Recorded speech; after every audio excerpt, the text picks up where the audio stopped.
Man, Can't help it. you having Caribbean church up in here. They use Can't everything. help They it, man. whistles, Got bells. and all types of stuff. You going. ever see I those can't folks? help it. Man, they use whatever instrument. Slap somebody, mama. There's a sound. You know, you get all type of stuff going on. Slap nobody, mama. Now hold on. Well, that's how good that barbecue Now, sauce tell you, is. you wanna slap your mama. You know, I do have. You know, there's a brand out there called Slap Your Mama. Sure. Oh, yeah, I use it. seasoning. Yeah, Seasoning, yeah, yeah, it's good great. seasoning.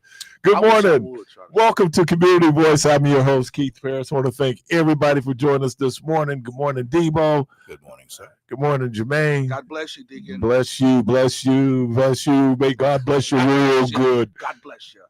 Oh man, I want to get into the Pastor Carter where he just how Oh. pleasantly that he could just greet. So it's Monday. Let me as we approach with everything going on, all the erasure. I bought a book this weekend called Erasure, where it talks about how the first step in fascism is to erase any kind of history. And boy, if that isn't like on time, this is really on time. I think he wrote it at the end of the Biden administration. So with Juneteenth coming up on June 19th, we have with us Mr. Frank Harris Jr. Good morning. Good morning. And Tamara. Just Tamara. Okay. And Tamara. We're gonna need that last name, Tamara. Just Tamara. You need the last name? We need that. Oh, you got it. Tamara Hogan's. What else you want? I talked to you. It's been like when I talk to you, be on the phone. Right. So now we right here. Tamara. Tamara. I notice I said Tamara, not Tamara, because she would always go like, that ain't my name. Not my name. You're with Bader? Yes. Okay. So let's talk about Juneteenth, Okay. which is quickly approaching. So let's talk about Juneteenth. Well, we're here to talk about the volunteers for Juneteenth. Okay. We're asking for 400 individuals to come out and volunteer. We put on a good celebration last year. No incidents. Everybody enjoyed themselves. We just want to capitalize on the momentum from last year. It was a little hot. It was a little hot. Yeah, it was a little hot hot. out there. You better Well, hit your and water. then last year, the parade did not last as long as it did the year before. Yeah, because we cut it off and we start sending them down Burla. Believe me, it was still 3 hours. We just started sending them down Burla.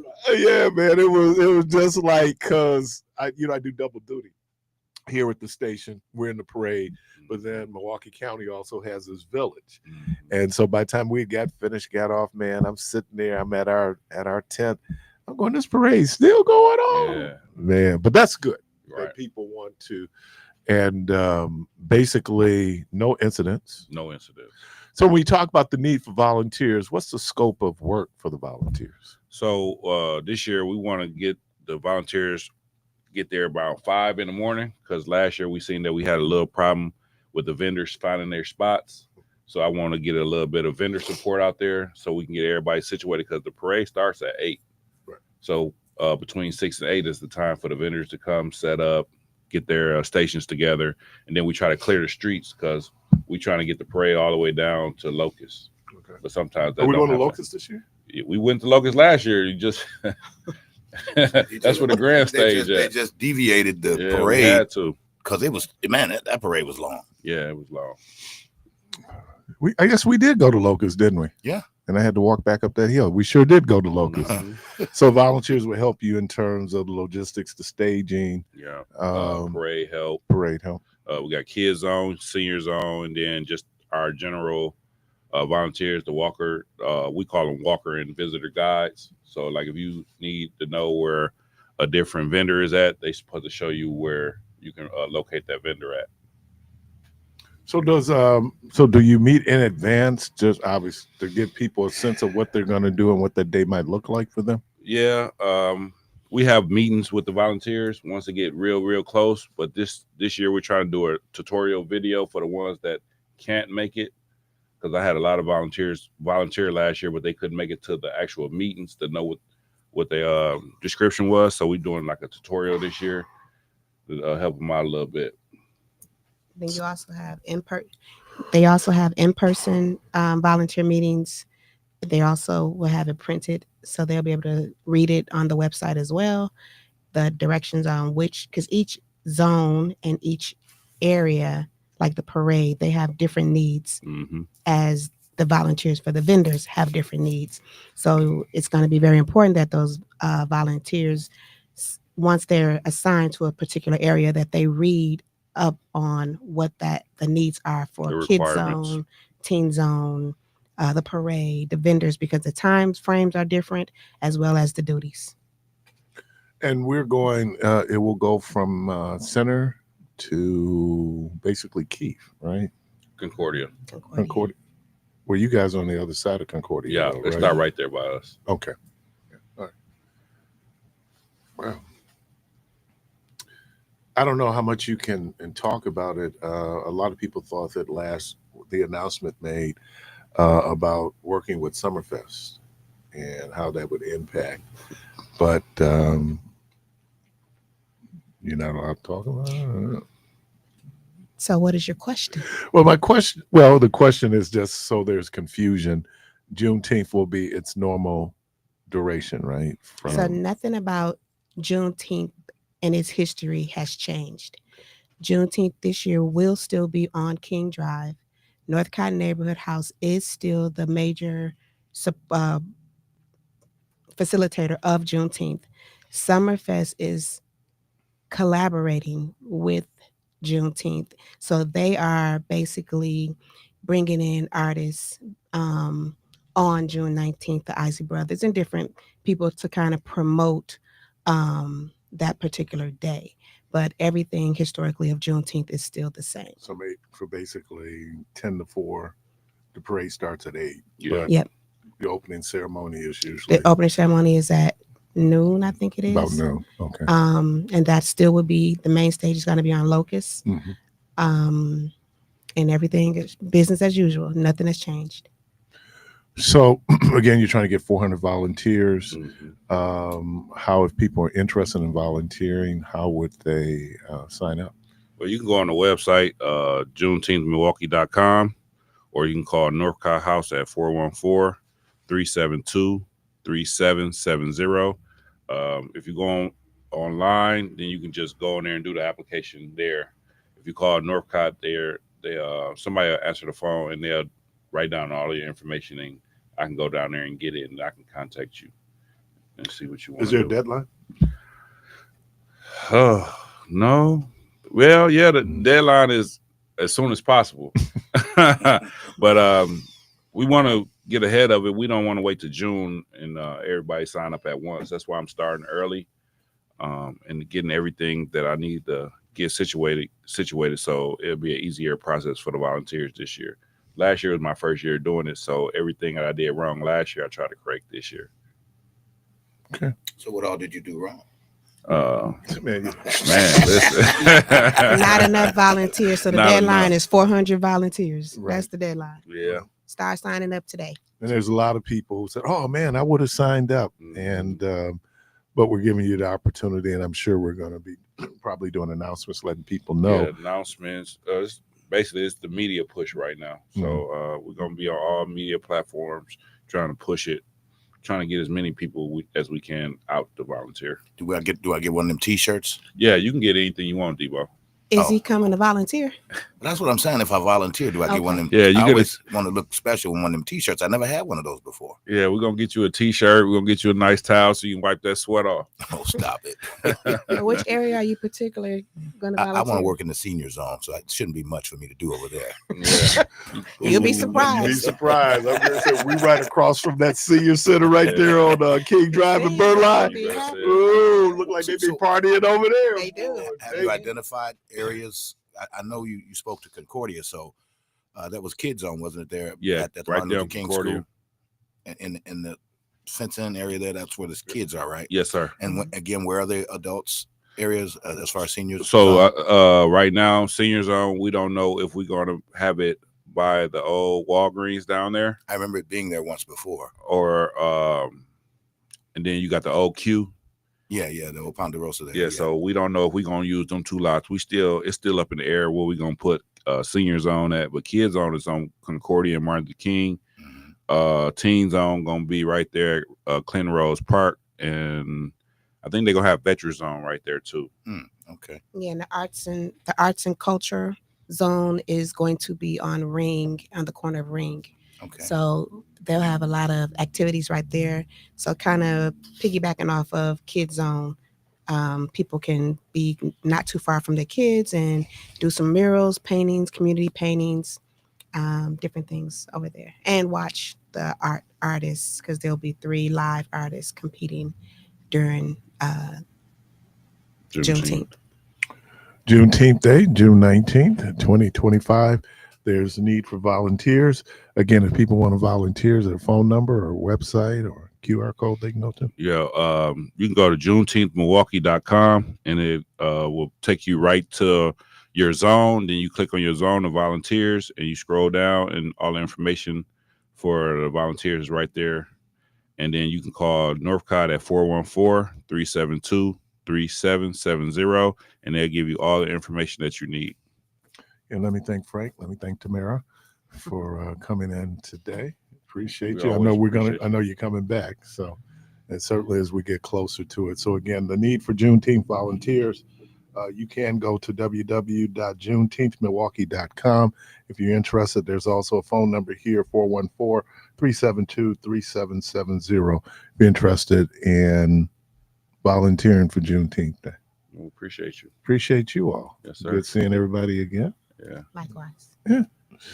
All right. We can go early on the break, right? Yeah. You listen to Community Voice. We're going to take a quick break. We'll be right back.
You're inside Community Voice on WNOV 860 AM and 106.5 FM with your host, Keith Parris. Welcome back to Community Voice, and I'm watching Let's Make a Deal, and there's a woman dressed as a pickle, and she says she's the real deal, DILL. That's creative. All right. Let's see. I hadn't looked at it this morning. Let me... yeah. Okay.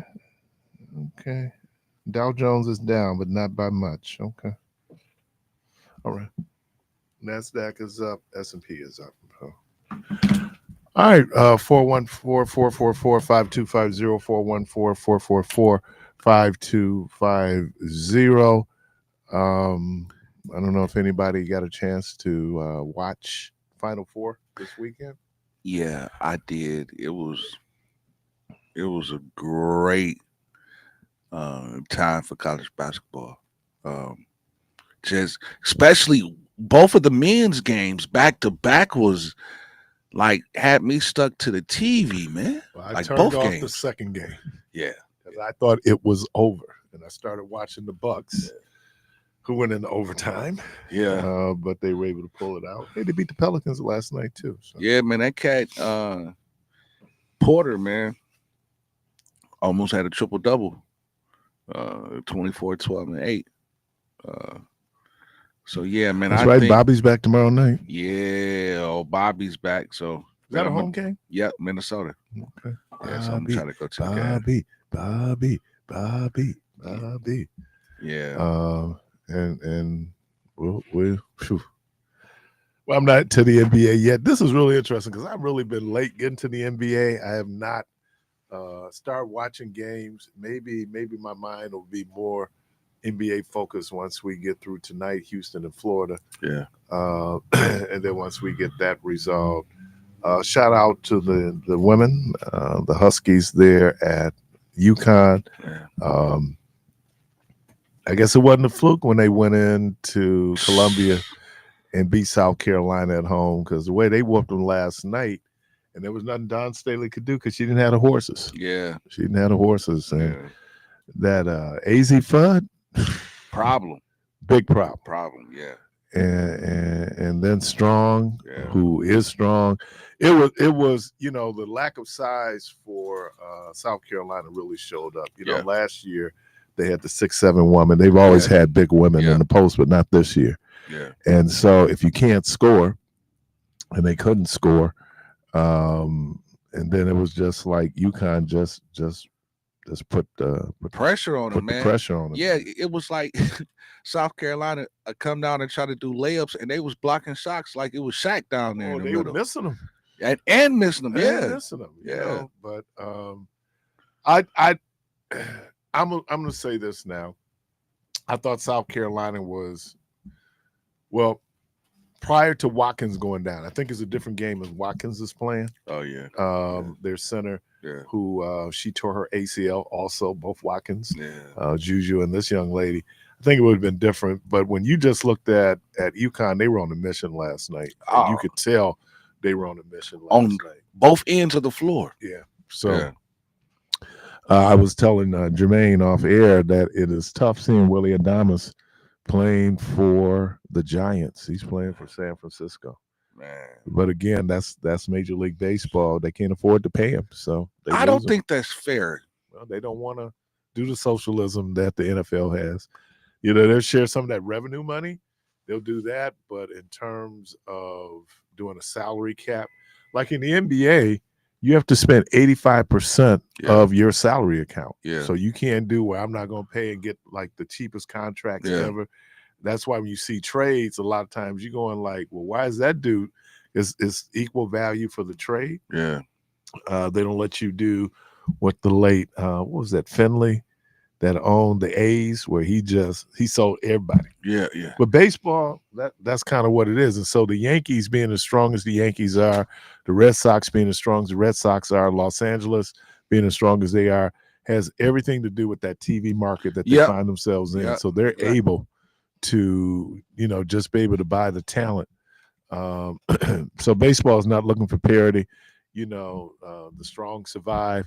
And usually, it is the most talent. Every now and then you'll get a Marlins team that'll sneak up on you. But for the most part, you're going to look at the big three, the Yankees, the Dodgers, and the Red Sox. And that's what I don't like, man, because it's been like that for years.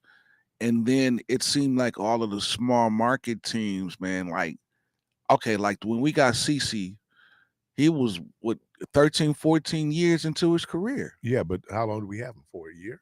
Yeah, it was for a half a year. Right. I mean, because you pay us a little bit different when you bring those players in, because he's gone next year. Yeah. So he ended up with the Yankees. Yeah, he ended up with the Yankees, which is crazy to me because, we got him because we had pretty good offense and we needed pitching to at least get us to and through the playoffs, but that didn't happen. And I really don't like this whole setup of you got three teams that that they can stack their lineup. Like you got about 12, 13 players, man, that can go start on any team. And it's just crazy, man, that these guys coming off the bench that would be starters in any other team. Yeah, I mean, I just don't like that, just man. able in San Francisco. Once again, they were able to pay Willie Adames. Yeah, exactly. So that's the difference in baseball and maybe the other sports where and you know what, in the NBA, and I know they don't like the idea of tanking. Yeah. But I don't like the lottery. I just think, if you have the worst record, you just have the worst record. I like that in the NFL. If you're the worst record, you get the first pick. Yeah, but didn't they change it? They went to the lottery because it said teams were tanking. Well, they tanking now. Yeah.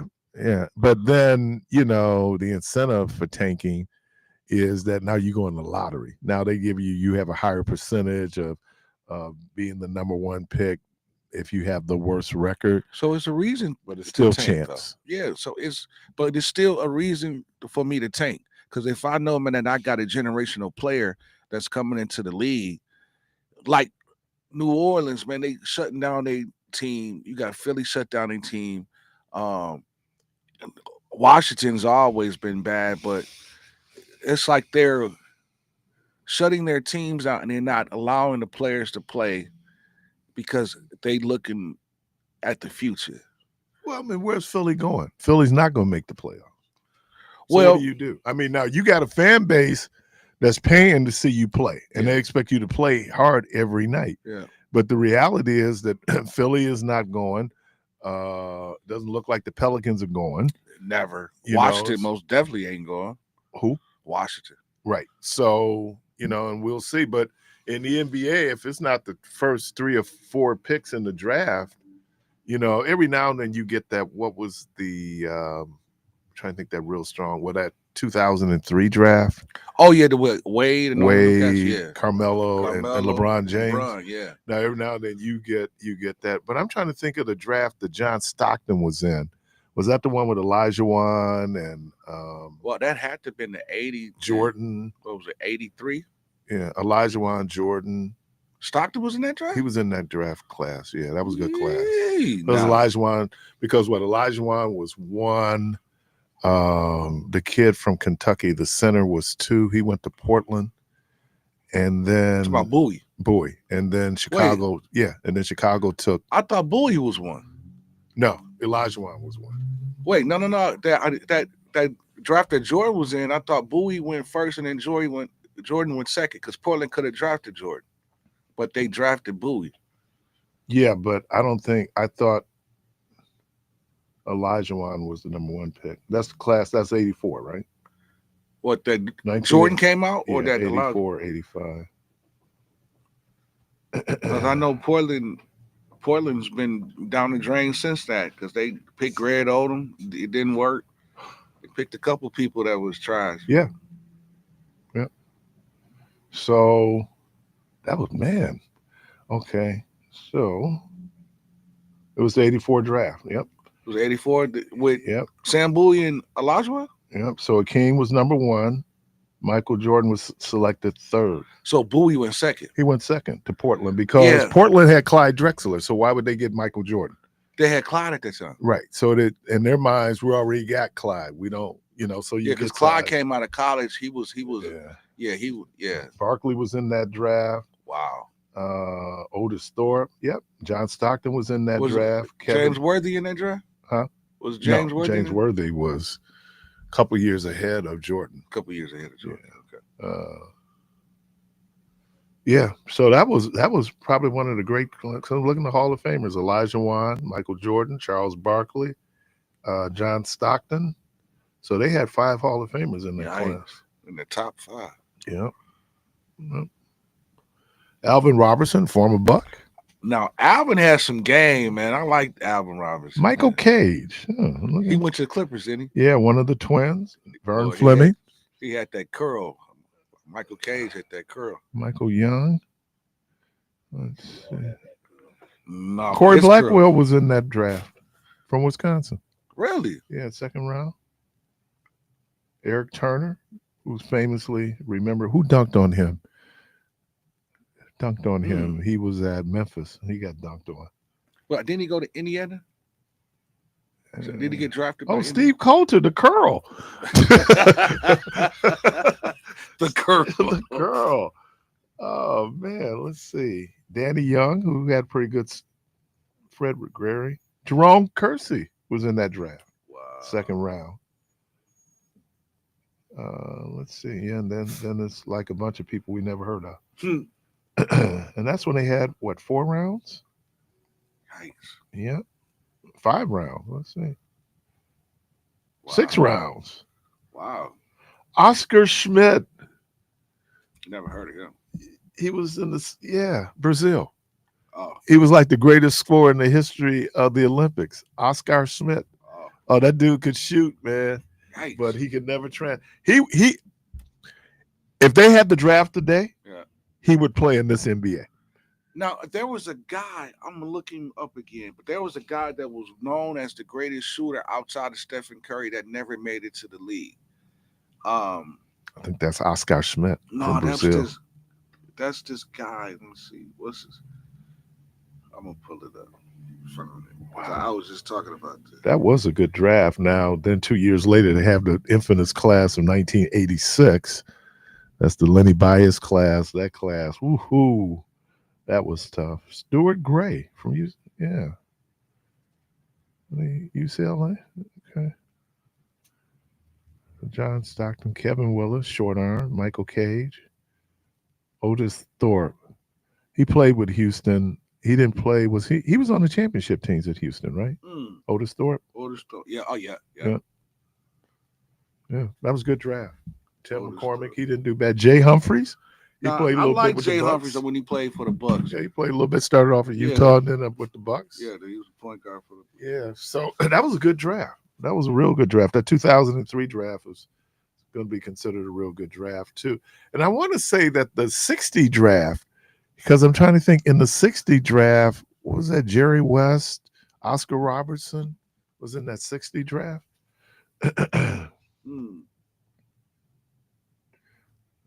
DJ said 96 is the best class. 96? 96. Is that the draft with Glenn? No, that ain't the draft with Glenn Robinson. I think Glenn Robinson came out 90. He was the number 1 pick when he came out. The Bucks pick. had 4 overall number 1s. Yeah, and we Kareem, Big Dog, Bogut, and Kent Benson. Yeah. Who I think that was a real big. It was interesting because Marcus Johnson was obviously the better player. Didn't Trailer? No. Was Tractor Trailer was the number 1 pick. He was trash. Yeah, but overall, like the number 1 overall pick. Okay. Yeah, because I think Tractor Trailer got picked. What was it, 4th or 3rd or something like that? Yeah, but he wasn't. And I used to see that cat.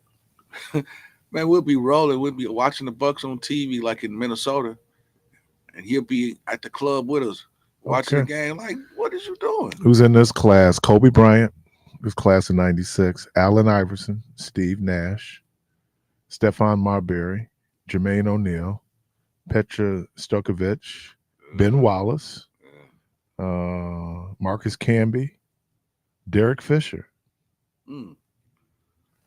Yeah, that was a pretty good draft. Yeah, that was a good draft. Yeah. Wow.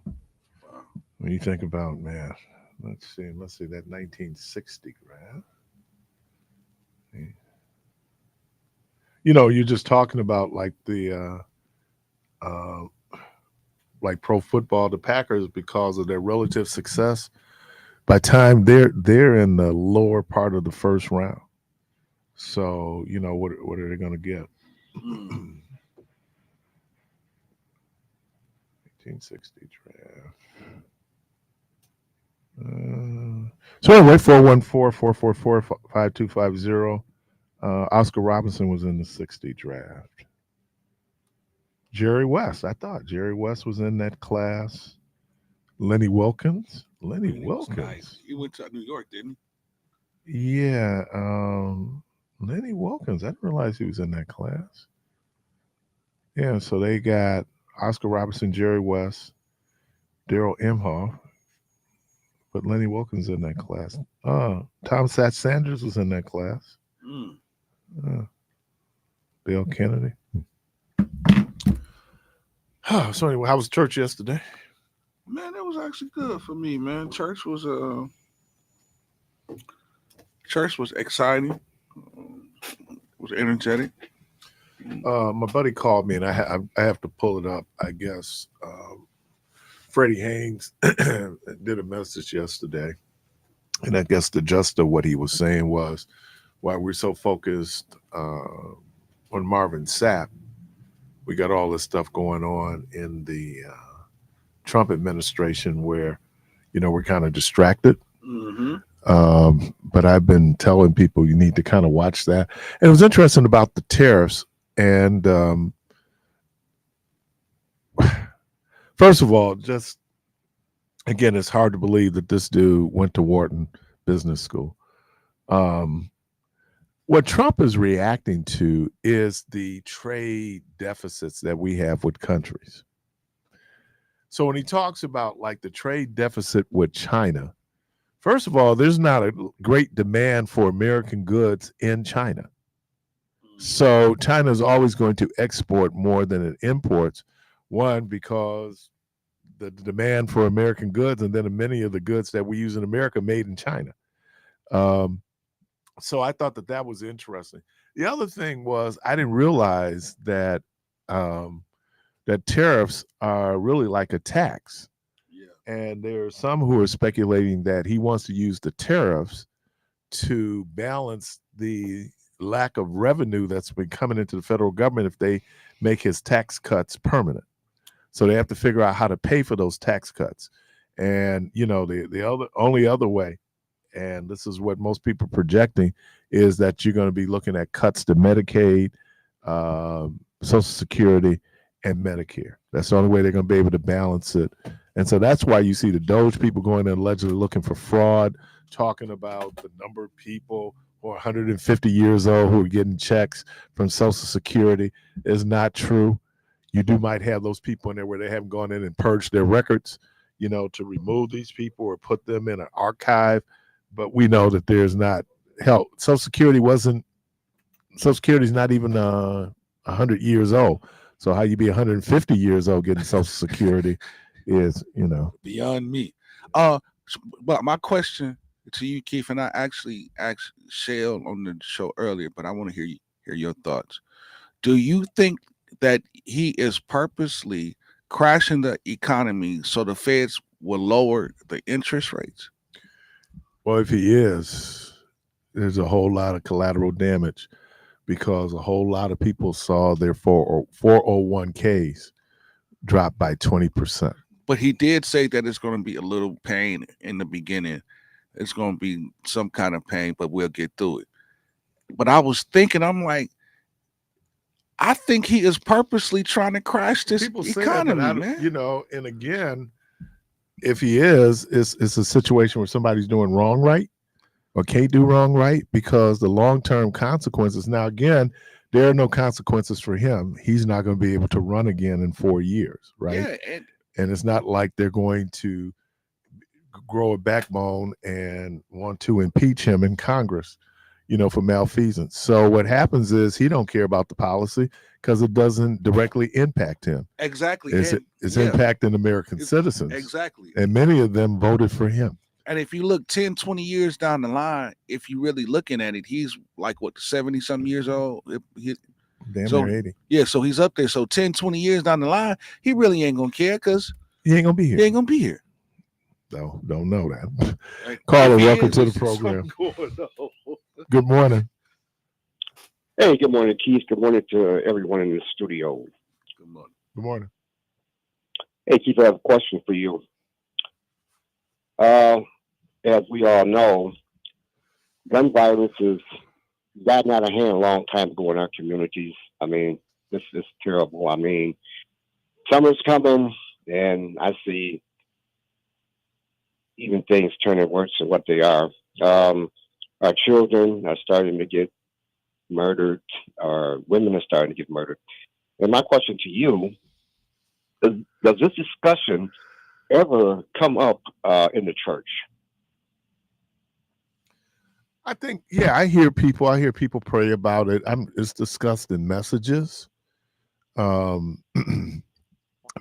look, people have been killing each other since we've had people, right? Oh no, I agree with that. I agree with that, man. But that statement right there that you just made, man, is kind of profound. I mean, we're talking about people's lives here, right? And you're talking about people have been killing people since, okay? And I don't know, man. I disagree with what you just said, man. We have to try to come to some type of solution in our own community for ourselves, Black people, to try to curb the gun violence in our city. We can't say, well, people have just been killing people. I mean, there's innocent people out here getting killed, Right. So, I just called, you're the clergyman, and I just called to ask you, these guys. I think that part of being a clergyman, I understand that you're out dealing with human behavior. And the one thing is that if it's like, well, we put more police on the streets. Well, the average criminal, if he's going to commit a homicide, is not going to do it in front of a cop, right? I agree. So cops are usually in a reactive situation anyway. And then I think it has a lot to do. Look, most people who end up killing each other have some level of relationship with each other. This is not just random. Every now and then you get some collateral damage, but for the most part, those people, they're going after each other. They know each other. There's some type of relationship, either a very negative relationship, but there's something going on that do it. So I don't know. How do we teach people how to resolve or avoid conflict? Because conflict escalates. We're even getting all these people using these guns accidentally. We got kids shooting each other. We got kids shooting themselves right inside the home. I mean, we have guns, man. A lot of these people have guns, and they don't even know. They don't even know what they have. I'm sure there's a lot of accidental killings by people pulling guns out just to scare somebody, and all of a sudden, they pull the trigger accidentally, and the gun goes off, and there goes somebody's life. And I think we never know. The impact of someone getting killed until it comes home to us. Right. And then when it comes home to us, we want to stand up, and we want to, we want to send a strong message to our communities about gun violence. But then, in a couple of months, it goes away. And I've seen this here too many times. So I just wanted to just bring that subject up. And so I was just looking at the numbers for homicides in Milwaukee. In 2019, the homicide number was 111 homicides for the year. In 2020, that was the year of COVID, it went to 204, 2021, 2013, 213, and then 2022, 215. It spiked in 2022. It dropped to 172 in 2023 and was 132 last year. Now, again, I think 2019 was 111.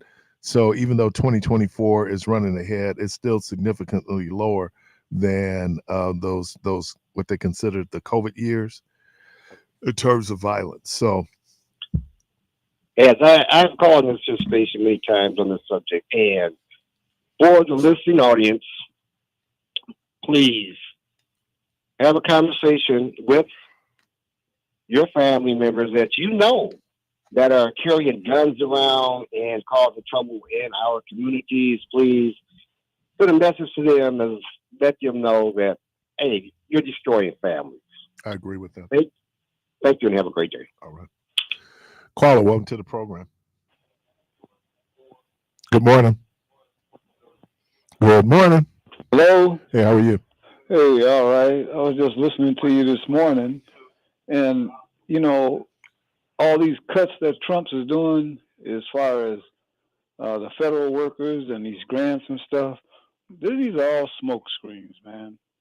He's got something else in mind, because if you look at it, you add up what he's getting, $1 billion here, $1 billion there. That doesn't even come near the $4 trillion he needs for these tax cuts. Right. So he's putting up these smoke and mirrors, and what he's really trying to avoid telling the average working person out here in America is that you're going to pay for this. That's all this is about.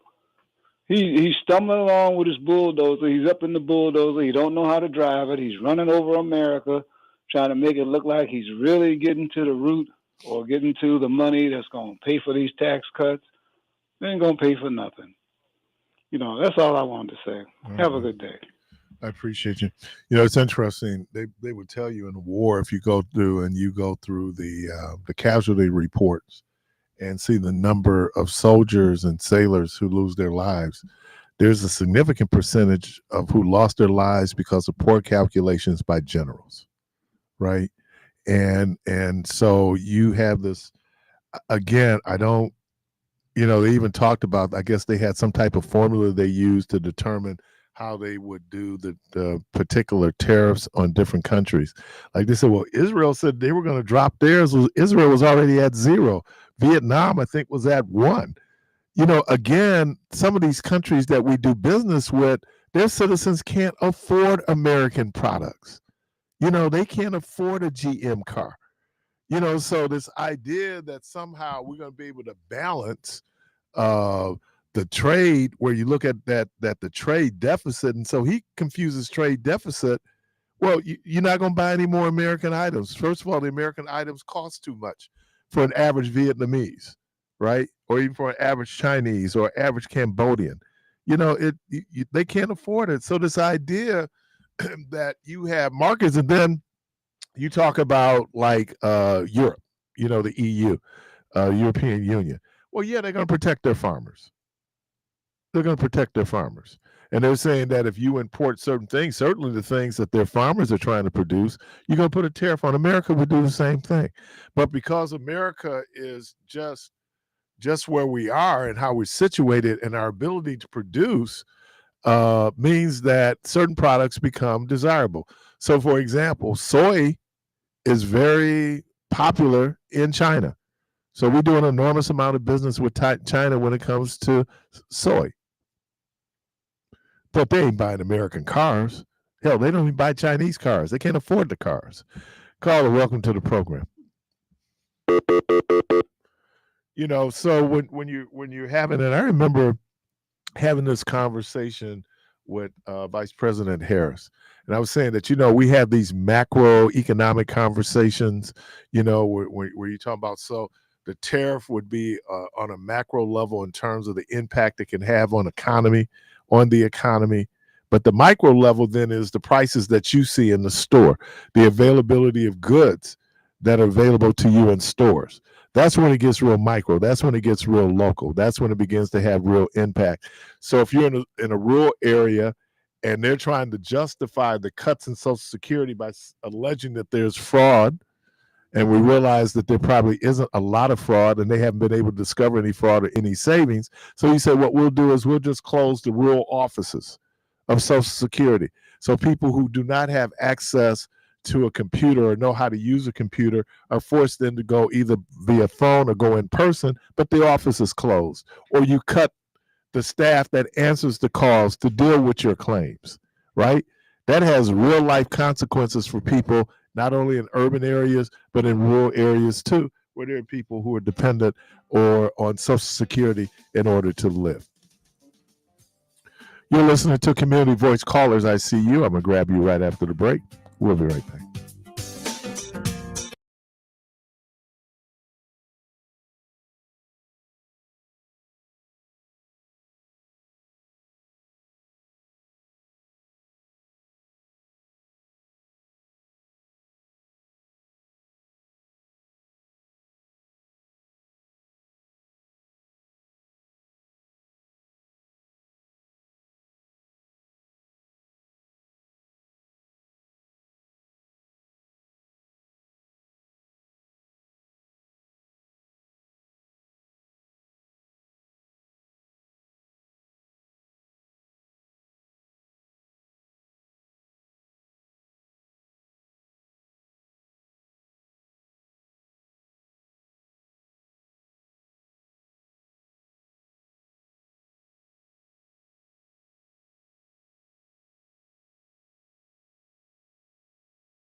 Good. First time here, huh? Yes, it is. Oh, welcome, welcome.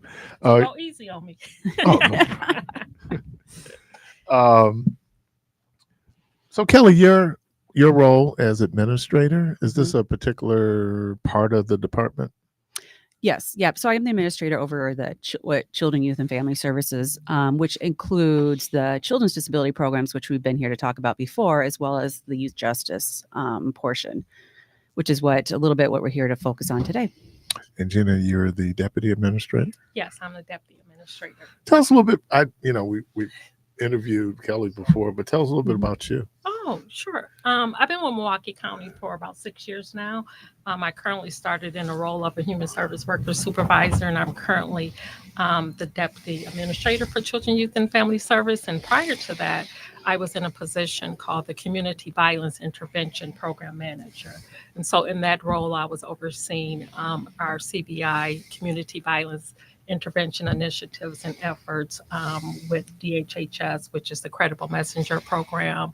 We also have a crisis housing program, which provide housing assistance to a family who's been impacted by violence, community violence. And then our latest initiative that we launched last October, which is Advanced Peace Fellowship. We hear a lot about, I've had people here who've kind of worked around and they were considered credible messengers. Talk about the Credible Messenger Program. So the Credible Messenger Program is a national movement. And our Credible Messenger Program is a little unique because we're actually able to leverage all of our services that we have with Milwaukee County's support, the youth and young adults that's in that program. Our Credible Messenger is made up of six contracted providers, and they're our partners in this work.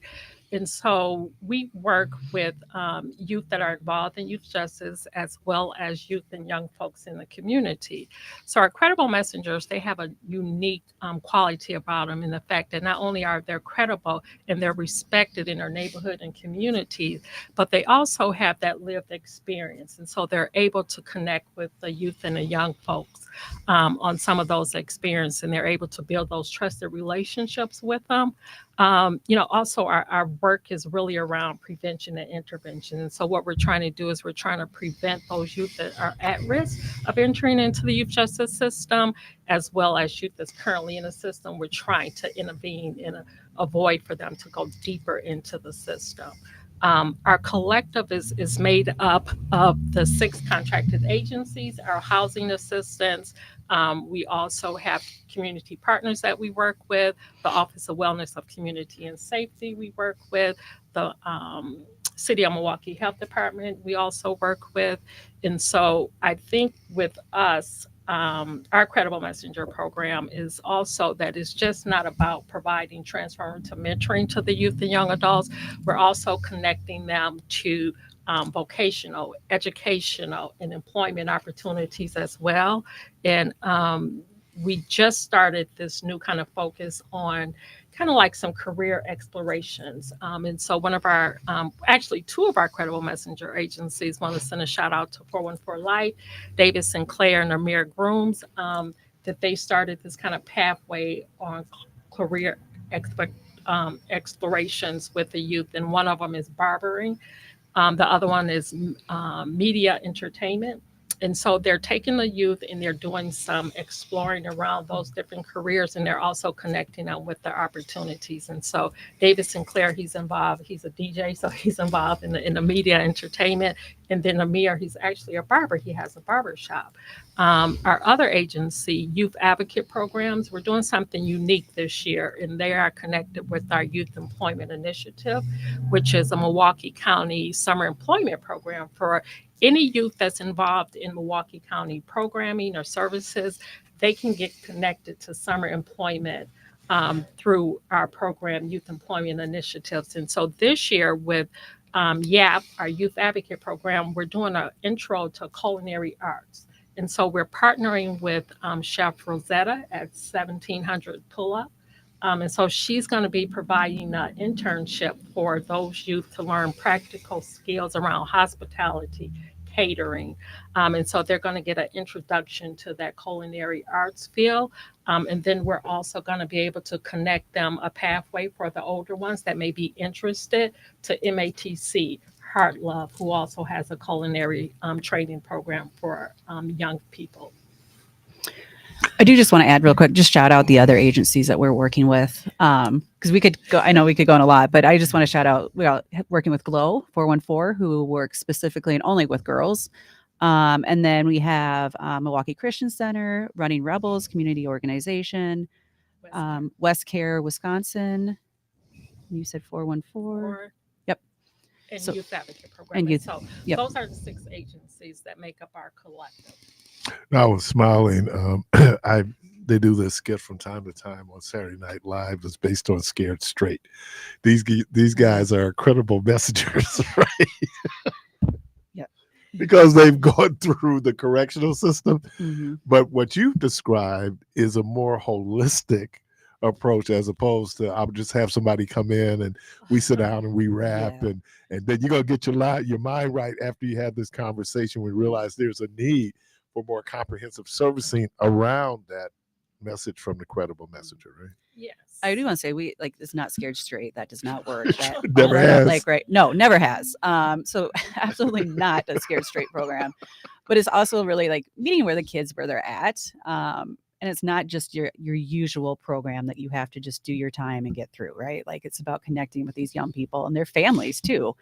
So it's all individualized. Nothing. We're not trying to scare anyone into not doing something, knowing that does not work. So, how has the credible messenger program been successful? So I'll start and have so one thing I think what's successful about this is really the first time where we are working with community-based agencies who are all working together. So we're trying to break down those silos of like this one agency is doing this work and then this agency is doing this work, but they're all coming together. They all work very closely together. It's not that competitive nature necessarily, but how they can best serve the kids, families, and communities. Also, just we've looked at, we've talked, I think, previously here about data and needing to show, the impact of a program. So we did look at the Credible Messenger program back in 2023, and we did a Credible Messenger impact report. One of the highlights of that report is showing that 78% of the kids who were engaged and involved with the Credible Messenger did not either did not reoffend or have a new referral out to the youth justice system, or they never came out to the youth justice system. So 78%, that's a huge number when we're talking about these kids who are pretty high risk or engaging in high risk behaviors. Someone had just called me about homicides. Mm-hmm. We're seeing a drop Mm-hmm. in the homicide rates and violence rates, period. Mm-hmm. Do you see your program having impact on that drop that we're seeing, certainly in violence and in homicide rates among young people? Yeah. Yes, I think that we're seeing that impact, and Mhm. again with the data that Kelly shared, we worked with 130 youth in 2023.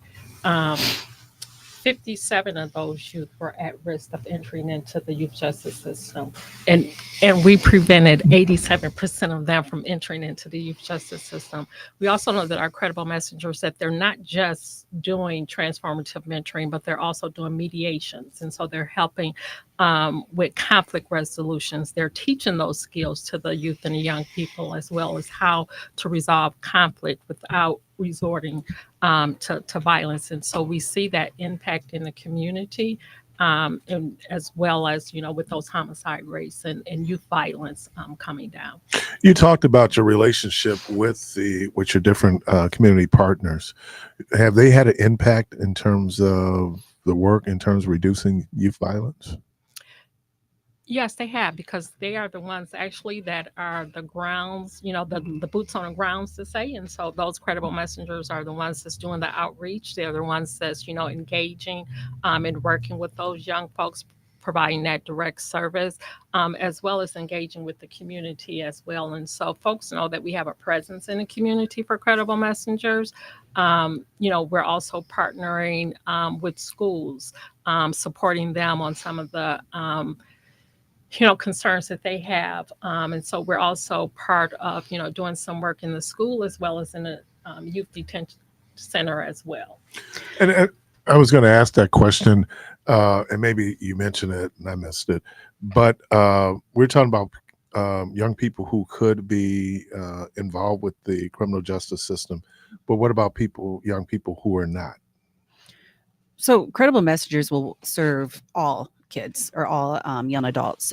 So there's two pathways, right? So there's kids who are already involved in the justice system, where they can be referred to a Credible Messenger through their worker within DHHS.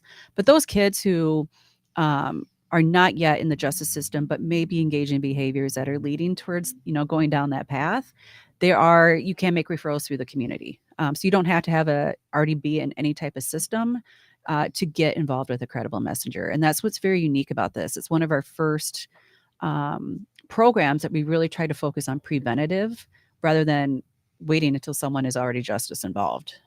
When I was looking here and we were talking about and I looked at one of the things in terms of the background was the Bell R. Phillips Center, and I kept thinking, where's that? Oh, that's the old detention center, Yeah. right? Yeah.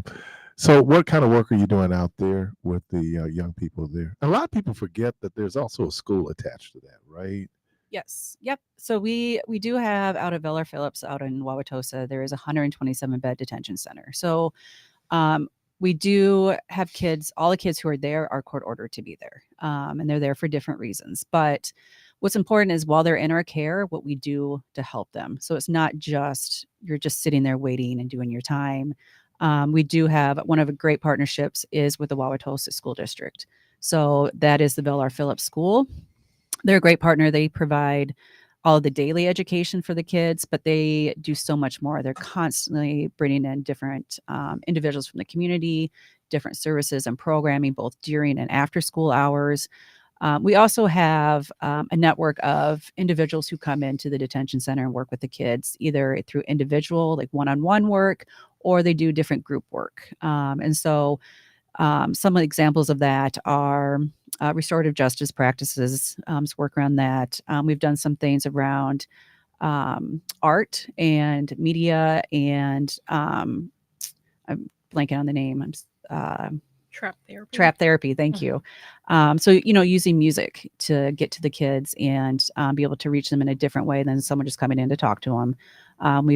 There's yoga and just different, trying to expose the kids to different opportunities and they maybe not have, been exposed to before, but also making sure that they're engaging in positive events and activities, and that keeping the kids active and engaged is crucial to the safety and security of the kids and the staff. Yeah, I think that, I don't know who was in, I think it's the last time we were here, Mm-hmm. and we were talking about the cost of a kid being in the care of the state was over $400,000 per child. Yeah, $453,000 Right. per year per kid right now. And so if we can avoid, first of all, just Mhm. having them to be so far away from home, going to Lincoln Hills, but to avoid that cost and put it in on the front end of something as opposed to dealing with it on the back end. Right. Absolutely. When you think about $450,000, that's just to care for them in a secure correctional facility. But then think about what you could do with that money if we were able to invest that here. If you were able to give a kid and their family and community $450,000 to help keep them safe here in their communities, that would be huge. So we're always looking at how we can reinvest earlier in the future or earlier in the lives of kids. How do you deal with the kids who might have emotional challenges or psychological challenges, in terms of the work that you do? Because that could be a contributor to, negative and criminal behavior, right? Yes, we address. Oh no, go ahead. Go ahead. Yes, we do address those mental health and wellness needs that the youth have.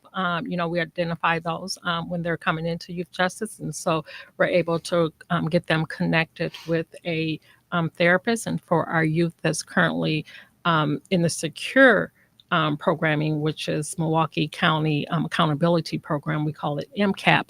Those youth are assigned a unit therapist. And so we're in the process of actually creating our own clinical department. We currently have a clinical manager and 2 unit therapists. And so they're working directly with those youth and getting them prepared to be able to transition back home into the community. And then once that happens, we do a warm handoff to a therapist in the community for them.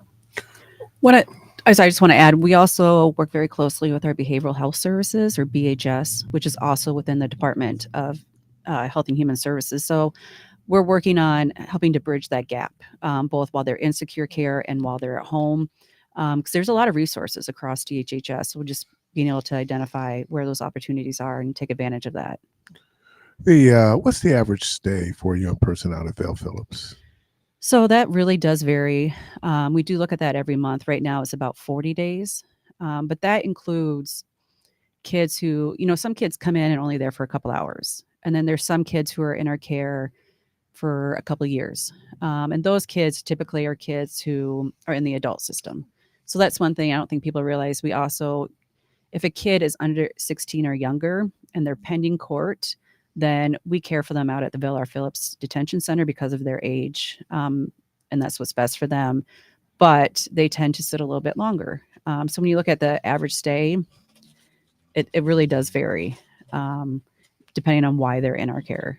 Are you at capacity? You said 127 beds. We do have 127 beds. Today, we're at just over 100 kids in our care. Again, that number ebbs and flows significantly. We always try to look at, we only want the kids in secure care if they need to be, and it should be short term and really around for the safety and security, but really you should be planning, how do we get these kids out and back home? Is there some type of plan for when the young, let's say, release from Vale Phillips? I guess that would depend on the disposition of if there's a criminal case. But let's say now it's been positive. Is there some type of programming that goes on to provide support once the kid is outside of that environment? Yeah, we have we have a wide variety of services and programming that are offered to kids. So each kid, if they're in our care, they have what's called a human service worker. And that's similar to like a case manager, probation officer. But they do, screening and assessments and create an individualized case plan for every single kid. So every kid's case plan, court order looks different. But we do offer a wide variety of community-based services for kids who are on some order of supervision with the courts. Well, beyond the work that you have with your partner agencies, what can the community do to support our young people, especially when we talk about the work that Milwaukee County is doing? I think for one thing that I think of is like recognizing that these are all still kids and how we can help support the kids. But often in the justice system, people focus on the kids, but it's also their families and their communities. So, being able to come together to really be able to meet the kids where they are and provide just support for the kids. I think even just showing up and being a positive role model for kids is huge. And I think one thing we often see is a focus on punishment and thinking these kids are, they may have done something bad, but there is so much opportunity for these kids and being able to show up for kids and their families. We've had situations where we've had young people who committed pretty heinous crimes. And I'm always trying to say, but this is a child.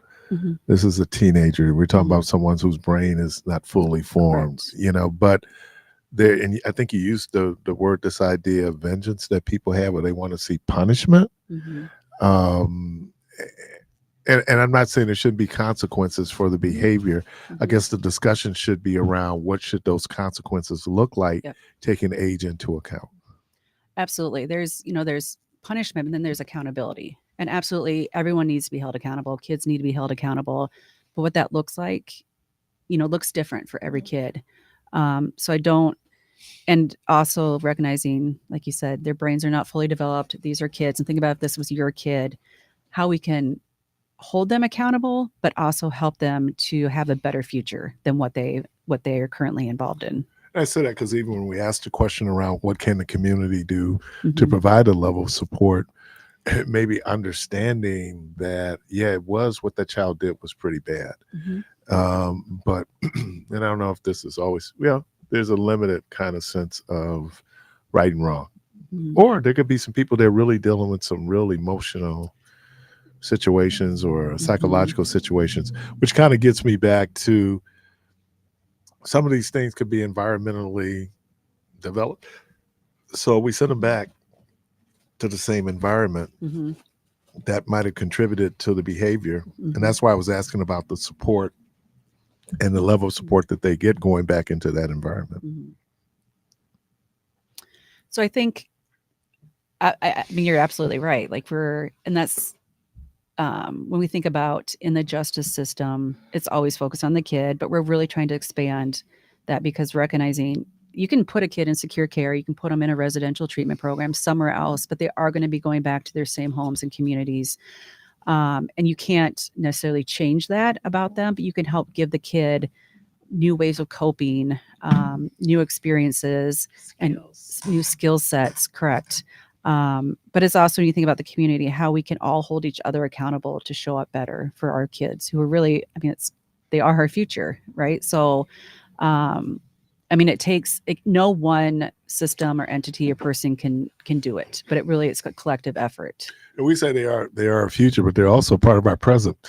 Absolutely. They've gotten our attention, Yep. and unfortunately, because of some negative behavior, Mhm. that they've gotten the attention. But we kind of put it off. Well, yeah, let's. And then people say that, but then when the rubber hits the road, which gets back to the level of community support Mhm. that you have towards these young folks for these young folks Mhm. as they get out into the community. Mhm. Mhm. So, So I think, I'm sorry. One thing I think, highlighting that when we talk about our CVI or community violence intervention efforts, that is one thing I think accredible messengers are great at, is being able, like, they connect with the kids and families, but also the communities. They're well known in their communities. They know what's going on, and they, try to get ahead of that. And they work across, Milwaukee County, and it's not just singular focused. Yep. Nothing. And I think for me, again, it's just being involved in the community, having a social responsibility for my community. This is my community. I want to show up for all of our youth and be able to connect them to the resources, the tools, the skills, that they need to be successful. And I think the first step of that is having a conversation with the youth, learning about them. I always say, like, you can learn something, for our youth. So, don't be afraid to, talk to them, strike up a conversation. We had the opportunity to have our first Credible Messenger Youth Summit last October, where we had 80 young people show up on a Saturday morning at 9:00, the day before school was out. And so I was nervous, how many kids are going to show up? But we had about 89 kids show up and about 100 adults that wanted to step in and be a mentor for a day for those young people. And so we were able to teach them some skills around dialectical behavior therapy, which we call DBT. That's our treatment model in our Cersei facility, and give them some tools to kind of put in their toolbox to be able to be successful. And so we will be planning another one this year. I will send you the details so that you can share that with the community. And again, we'll be looking for mentors to come out and be a mentor for a day so that all of these young people feel supported and can start connecting with some community. Someone said, Keith, you're really good with kids. I said, I remember what it's like to be 14. You can remember that, stop talking to them like a 44-year-old. Remember when they were when you were 14. Exactly. Let me thank Ms. Kelly Pepke. She is the administrator of the Department of Health and Human Services, Children and Family, Youth and Family Services, and Ms. Gina Wayi, Deputy Administrator of the DHSS, Children, Youth and Family Services. Thank you all. Thank All right. you. Thank you. Thanks for Appreciate having it. us.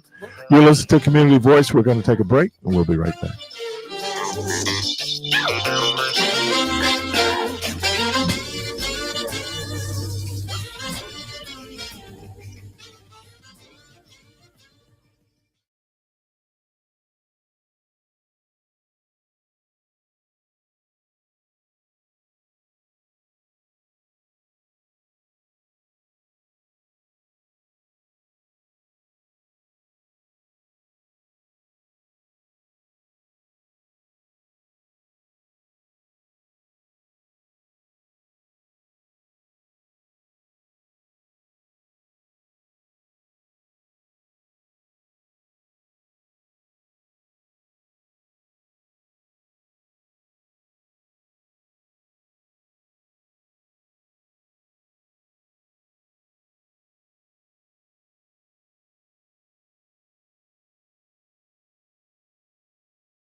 your host, Keith Parris.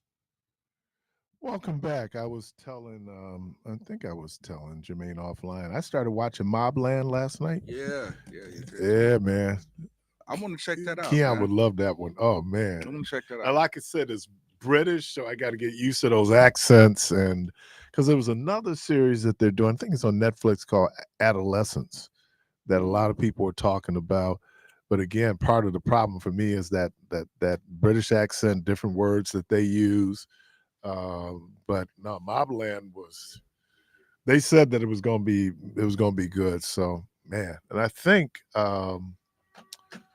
Godfather of Harlem restarts this month too, right? Around April 12th or something like that. Is that the one with Bumpy Johnson? Yeah, when the guy that played Bumpy, right? Yeah, Forrest I think. Whitaker. Forrest Whitaker played. Yeah, I think we're gonna get who's my guy, Mr. Untouchable. They're gonna introduce him. Oh God, that's not Frank Lucas. Who's the other guy? What's his name? Mr. Nicky Untouchable. Barnes. Nicky Barnes. Nicky I think he gets Yeah. introduced, or maybe Frank Lucas might get introduced too, because Frank Lucas actually worked for Bumpy Yeah, Johnson. he worked for Bumpy. So I think it's gonna be Bumpy's Frank driver. Lucas. Yeah. Wow. Yeah. Hey, wow. Yeah, because I'm trying to think. It ended with Malcolm's assassination, or getting close to it. I know they had the conspiracy to kill him.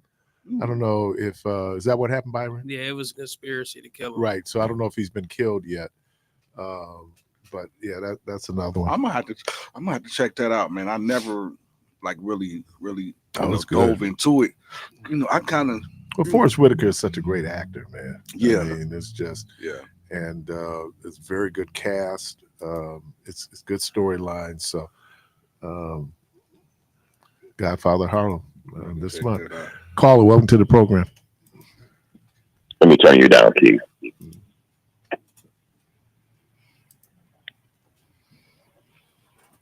All right, thanks.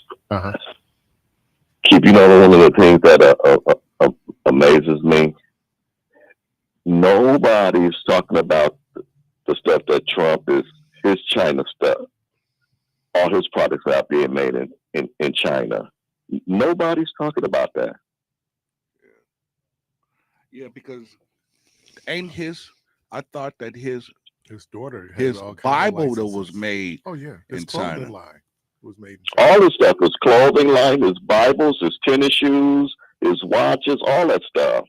So why would he put a tariff on China, which is going to cost more for his stuff? Again, you tell me. He's ignorant. He's stupid. Well, the Dow just dropped another 1,000 points. I really honestly think, man, that he's crashing this on purpose, man. And did you hear what he told the reporter when she asked him about that? No, I didn't hear what she said. He told her that was a stupid question. And now this is his thing. He said, "Oh, you got to take a little medicine for the pain." But here's the problem. Wow. Other than the inflation, which was coming down, it's a natural. We were in I would say natural, but we're in an inflation cycle, and we really did have a soft landing, because the fear was that coming from that high inflation rate, that we would look at getting a recession. That didn't happen. They call it a soft landing. So that didn't happen. And so, but again, and that's the point. People get very emotional, and you don't always think rationally when you get emotional, right? People are emotionally responding to the price of eggs, right? And everybody was going, okay, but we still could buy the eggs. Recession says you don't have a job to buy the eggs. Yeah. And so, Biden, and now what you're hearing, and I hear you, George, what they're doing now on Fox and other networks are talking about how the people around Joe Biden was hiding his real condition, right? People didn't want to know what his struggles really were. He ain't president anymore. And even in his enfeebled, so-called impaired condition, he left Trump a pretty good economy. The best economy, Keith. It wasn't a pretty good economy. If you look, we, as far as other countries and stuff, we still had the best economy in the world. Yeah. And that's one of the things Brenda just said. What you said. Why are they even talking about that? He's no longer president. To get so the why are they even focus talking off about of that? the 1,000-point drop every day for the Every last day. 3 days of the Dow, and what that looks like. And that's having real world consequences, because again, I'm not an economist by training, so I have to ask the question: how do you get those 4,000 points back? Because at this point, people's 401ks they're losing an enormous amount of money, and so how do you get it back? I mean, they've taken a hit that won't be recovered anytime soon. You would have thought 2008 would have taught us a lesson. Do you know how many people's stuff just got wiped out, Keith, where people had planned to retire, that all their savings just got wiped out, and that's where we're headed right now. Oh, we lost black banks because Keith, of 2008. I am so mad right now.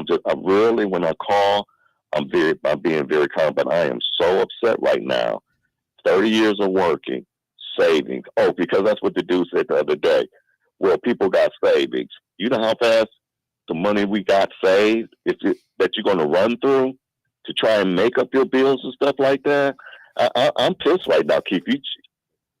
I'm trying to stay as calm as I can right now.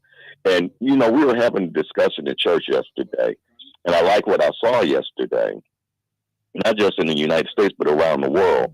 But I brought up to my pastor in the congregation yesterday, I wonder how many of those people invoked the name of Jesus yesterday. Or it was Saturday. Was it Saturday? When they were having Don't Touch My Stuff around the world? That was Saturday. I wonder how many of those people invoked the name of Jesus. Why would they? Why would they? Yeah. Because this is one of the problems, Keith. We have gotten so far away from God. I believe God is punishing us because we have gotten so far away that this is just my thinking. And I know sometimes I could come with some wild stuff that people are like, what is this dude talking about? But I think that we have got, Craig said it earlier today. And when I heard Craig say that to Michelle today, I'm like, Craig, you're right. But nobody want to hear that stuff. That if we follow what we're supposed to be following, none of this stuff will happen. This dude wouldn't even be in office because it doesn't make a difference. Everybody want to talk about how bad a job that Joe Biden did during the debate, right? Kamala Harris wiped his butt, but did that make a difference? Because people are emotional, man. Let me say this. I take this position, and I know it seems counterintuitive to what I don't know how involved Jesus is in our election politics, if at all. I think that if Jesus is interjected in electoral politics, it would be the voter who might want to vote those values that Jesus proffered. But God, I don't believe this, and people might trip on me. I don't believe God was involved when Barack Obama got elected, no more than I believe God was involved when Donald Trump got elected, because God is not a Democrat or Republican. God is not partisan. God is not a registered voter. We vote these people in. This is a we thing. And I say we as a collective, and the majority of people, though a slim majority of people, thought that he was the best answer. So you don't think that Jesus was talking about politics when he was talking about the Pharisees and the scribes and the Sadducees? You don't think he was talking about politics? Yeah, he could have been. Obviously, it was political, but what power did they have? They didn't operate with a democracy. See, we're operating democracy where there is a level of citizen participation that you did not have during ancient times, right? So he was going after the elite. He went after. Because you asked Meach that same question, because Meach was, and you asked, so Jesus didn't talk about socialism. You was asking Meach those same questions. But sound like you're going in terms of you're back on it now. No, I'm not. I'm saying I think I said that I don't know. They didn't have democracy then, right? That wasn't the case. As a matter of fact, the people during that time in Palestine were dealing with two oppressive forces: the Romans, and then the religious leadership. But they had no power other than to try to overthrow it. They couldn't vote out Pontius Pilate. Pontius Pilate was assigned there by Caesar. But the people were still being misled. Misled in terms. That's the point. That's the point I'm trying to make. The people were still being misled. Yeah, they were oppressed, but they were still being misled. Well, I think they knew, and it's interesting as we come up on Palm Sunday, that the reaction. I know somebody else trying to go. All right, appreciate you, man. That the reaction that was, recorded for Palm Sunday was that people were looking for a Messiah, right? They were. That word Hosanna means help now, save now. That's what they were looking for. And we look at it in the context of Jesus, and he was dying for the sins of the world. That wasn't what was going on. What was going on was that Jesus had come in and he was challenging particularly the religious leadership and the religious status quo that had been abusing people and who were not true to their creed. So that's what Jesus was about. That Jesus dying to save our sins is something that came, post-crucifixion, right? That's a theology, that's a dogma. But what was actually happening then, Jesus was not convicted and crucified because he was there to save the world. He was crucified because he was a threat to Roman authority and to Jewish leadership and their authority. That's what got him there. Now, we put some other stuff on now in terms of our theology, but as George put politically, what was happening then, because everything is politics, right? What was happening then was that Jesus was calling out, and notice Jesus didn't call out the Romans. Jesus's focus was on religious leadership, right? Because Jesus was a rabbi, he was a priest. He thought that religion should respond to the needs of the people, right? And it wasn't. The people were being exploited. Carla, welcome to the program. And I think that's why people had such a visceral reaction to Marvin Sapp, because it looked like here we go again. Carla, welcome to the program. Good morning, and thank you for taking my call. You're welcome. Ron Johnson said something the other day about the Democrats were so bad and they were fired up and they were better organized than the Republicans. But what he didn't understand is it took more than just Democrats to get Susan Crawford in there, okay? A lot of those, quite a few Republicans voted Democrat, okay? And those mind changes came because of Trump coming from the Oval Office. This is what I'm hearing from white constituents that I know. They didn't like the fact that he was endorsing someone from the White House. I mean, that's reaching all over the place. And then the next dumb thing he said, and with Elon Musk's cars, that now they were going to arrest these people and then send them to El Salvador to do their time. Well, how do you do that? We're going to say they're going to prison here in the United States, but they're going to do the time over there. He's all over the map in everything. And people are seeing now that this is not right. And I believe God's hand is in it because he works on minds of people. We can never comprehend God's actions. And some of us that are interpreting some things, and I'm no Bible expert, but I know that I know the Lord because of some of the things that have happened in my life. And I think people are angry. And one thing about the Republicans, they never think things through. Just like the abortion. It's not as simple as that. It's complex. I'm going to disagree with you say they don't think. He didn't know it's going to be a blowback.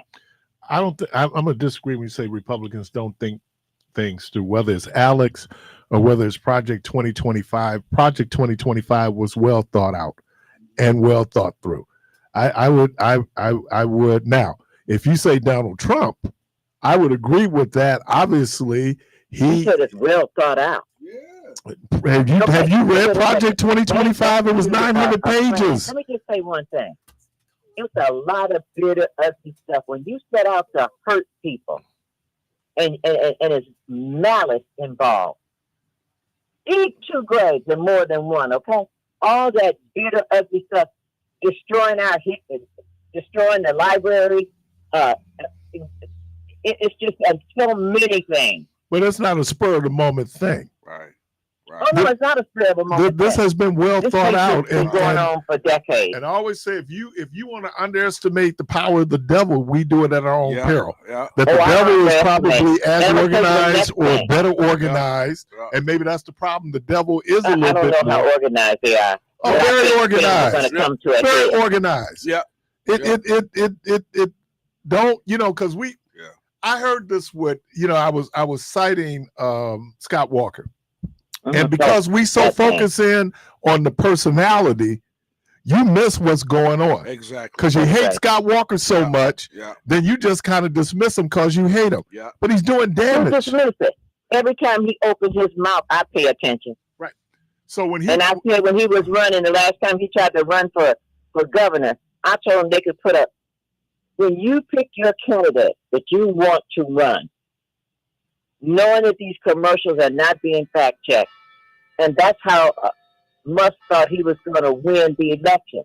Well, let me ask you a now. question, and I asked Yeah. I asked Wendell Harris this question. When the candidates were announced for state Supreme Court, how influential do you think those commercials were? Some people listen to it. Some, but don't you think Some the vast people majority of people knew? Uninformed people listened. Yeah, But then after a while, it got to be so crazy. and But I people didn't care knew who what they were I going to picked my vote candidate. for. Already. You can say anything you want to. I was not going to be changing my mind. Right, but you could, but then we had where Elon Musk came in. If he had never interjected himself in the race, this would have been a lot closer race, right? I don't know about all that. Oh yeah, I think if you look at a lot of the exit polling, because look at the difference between her margin of victory and Jill Underling's margin of victory. I think Jill Underling was only like 5%, 6%. But and another thing that I want to bring up on your station, I love the idea that you have the Republican there, because I want to know how they think. But I don't notice him taking a lot of calls. But I like the idea of the versatility. We should not be afraid of what's going on. But I guess when a couple of my friends had called me and they said, "What did WNOV turn Republican?" I said, "What are you talking about?" Because I was busy doing something else. So I had to call in to find out. Well, he has a right to express himself, and we have a right to do what we're going to be doing, because we're intelligent people. And remember one thing: people don't go after someone that's not a threat. The African American male is a threat to the white man. For some reason, they fear us, and we don't have the good sense to know why or try to investigate it. So real and quick, we need to stop killing each other. real quick Thank you. question. Real quick question. Obama, Trump, who wins? If what? Obama and Trump. Obama. You got Obama? Oh yeah, Obama would win. Yeah, he'll wipe the He floor. would win today if he ran. Yeah, I totally agree. Well, all right. Let me thank Miss Tamara. Yeah. Let me thank Mr. Harris, Frank. Let me thank Kelly Pepke. And let me thank Miss Gina Wayi for being part of the program today. Callers, we thank you. The good Lord willing, creek don't rise. Hope to talk to everybody tomorrow. And as always, go from this place in peace.